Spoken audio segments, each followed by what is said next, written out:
De 1, ok, c'est le vrai départ. Les gars, bonjour, bienvenue sur une nouvelle vidéo de Wiz Training.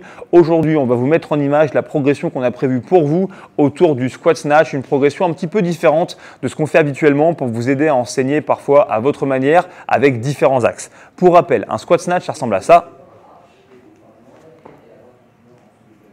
Yes. Franchement, c'est pas le ptérodactyle le plus agile du monde. Bah oui, gros, attends. Eh bien, un grand pas. Si vous avez la ref. En tout cas, pour cette progression, voilà comment est-ce qu'on va travailler. Première chose, hein, on revoit les basiques, mais vous l'avez compris, sur tout ce qui va être premier et deuxième tirage, on a les pieds largeur de hanche. Okay, dès qu'on sera dans la position de réception, on sera les pieds largeur d'épaule. Au niveau de la prise, on établira une prise bien large, okay, de manière à ce que l'athlète soit capable de faire un pass-through sans plier les bras, c'est pour la sécurité de l'épaule, et on aura un hook grip obligatoire de mi-tibia jusqu'au moment où la barre, on va commencer à passer en dessous. Là, vos athlètes sont libres de faire ce qu'ils veulent. Première étape de la progression du jour, donc, on va travailler sur un deadlift départ de snatch, ça va ressembler à ça. Yes. Là, l'intérêt pour nous sur le travail d'aujourd'hui, vas-y encore une fois. Ouais. L'intérêt pour nous sur le travail d'aujourd'hui, ça va être juste de simplifier cette phase-là. Vous, ce que vous avez envie de voir, okay, bah c'est forcément les hanches et les épaules qui se lèvent en même temps, les genoux qui reculent vers l'arrière et qui s'écartent un peu vers l'extérieur, en espérant avoir la trajectoire de barre la plus basse possible. Pensez aussi à corriger les positions de départ. On veut peut-être l'épaule directement au-dessus de la barre, le dos bien cambré. Tu montres une fois ? Yes, super. Et commencez dès maintenant à parler du fait de vraiment chercher à ouvrir les hanches fort et à serrer les fesses.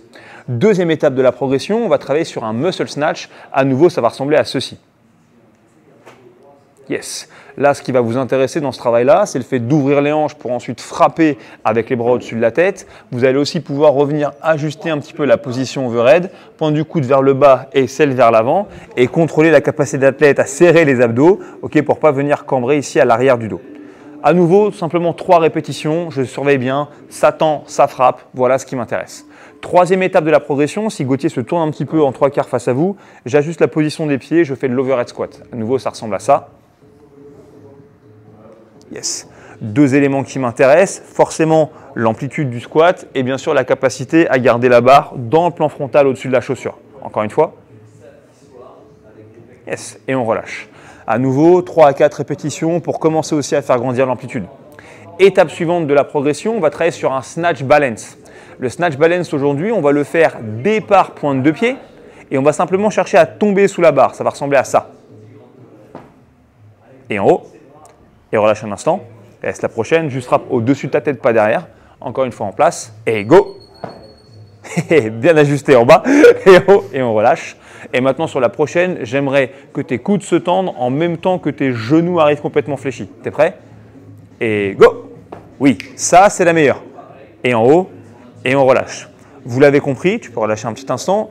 Ici, on ne cherche pas à créer une impulsion, mais on cherche véritablement à aider la tête à comprendre comment est-ce qu'il doit tomber et comment est-ce que finalement son pied qui tombe et son coude qui s'enclenche, ce sont 2 éléments qui doivent arriver en même temps. Dans un monde parfait, si c'était Sangoku, il partirait comme ceci, il ferait et il arriverait en bas de l'overhead squat. Une fois qu'on a fait ça, on va pouvoir coupler les 2 idées, la puissance qu'on a développée pour monter, faire le muscle snatch, la puissance qu'on a développée pour tomber, faire le snatch balance, et on va directement sur le mouvement complet. Et en haut, yes, et on relâche. À nouveau, c'est sur cette phase-là du travail que vous devez passer le plus de temps. Dans la position de départ, focalisez-vous sur les éléments qu'on vous a donnés. Épaule au-dessus de la barre, dos creusé, regard dirigé vers l'avant. Dans le mouvement, focalisez-vous sur l'extension de la hanche. Et à la réception, veillez à la position de la barre et à la bonne profondeur du mouvement. On espère que ça va vous permettre de vous amuser, d'amener de la matière de manière un petit peu différente. Jouez avec ça et passez une très bonne séance.